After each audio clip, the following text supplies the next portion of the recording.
Alhamdulillahi Rabbil Alameen, wa sallallahu wa sallam ala nabiyyina Muhammad wa ala alihi wa ashabihi ajma'een. Amma ba'd. Welcome back to our daily lessons as we now come to the section that is entitled Wujubu Ta'ati Rasuli sallallahu alayhi wa sallam wa taraku kulli qawlin li qawlihi. The obligation of obeying the Messenger sallallahu alaihi wasallam and leaving off every statement for his statement. Allah the Exalted, He has stated, فَلَا وَرَبِّكَ لَا يُؤْمِنُونَ حَتَّى يُحَكِّمُوكَ فِيمَا شَجَرَ بَيْنَهُمْ. Nay, and by your Lord, they will not believe, they will not have iman until they make you, O Muhammad, the judge in all disputes between them. ثم لا يجدوا في أنفسهم حرجا مما قضيت ويسلموا تسليما. And thereafter, they don't find any objection to that within themselves, and they submit to that entirely. And he has stated, وَمَا كَانَ لِمُؤْمِنٍ وَلَا مُؤْمِنَةٍ إِذَا قَضَى اللَّهُ وَرَسُولُهُ أَمْرًا أَنْ يَكُونَ لَهُمُ الْخِيرَةُ مِنْ أَمْرِهِمْ. And it is neither for a believing man nor for a believing woman, when Allah and His Messenger have ordained an affair, that they have any choice in the matter. وَمَن يَعْصِ اللَّهَ وَرَسُولُهُ فَقَدْ ضَلَّ ضَلَالًا مُبِينًا. And whoever disobeys Allah and His Messenger, then he has clearly gone astray. And He, the Exalted, He has mentioned, إِنَّمَا كَانَ قول المؤمنين إذا دعوا إلى الله ورسوله ليحكم بينهم أن يقولوا سمعنا وأطعنا. And it is only for the believers when they are called to Allah and His Messenger to judge between them in an affair that they say, we hear and we obey.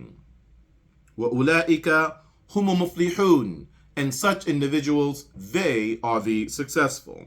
And He, the Exalted, He stated, فَيَحْذَرِ الَّذِينَ يَخَالِفُونَ عَنْ أَمْرِهِ إِن تُصِيبَهُمْ فِتْنَةٌ أَوْ يُصِيبَهُمْ عَذَابٌ أَلِيمٌ. And let them beware of opposing His commandment, lest some fitna befall them, lest some trepidation or tribulation befall them, or they be inflicted with a grievous punishment.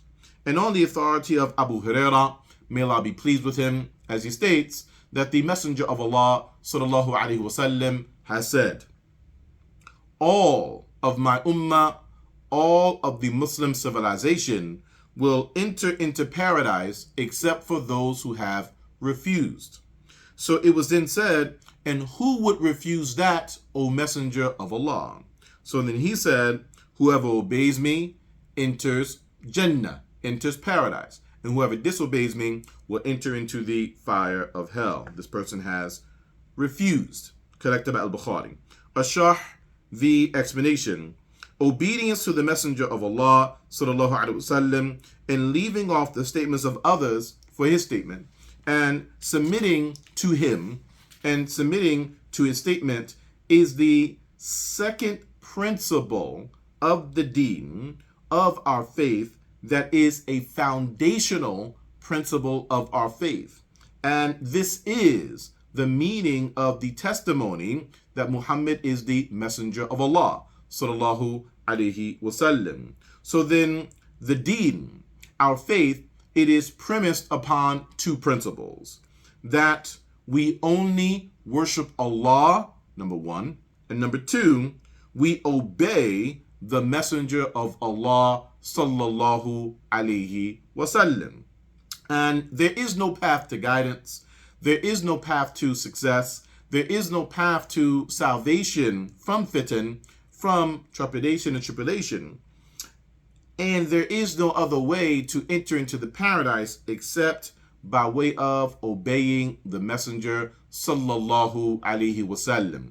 Al-Fawaid, points of benefit from the section. Firstly, the obligation of obeying the Messenger sallallahu alaihi wasallam and giving precedence to a statement over the precedence, or giving precedence to a statement over the statement of any other human being.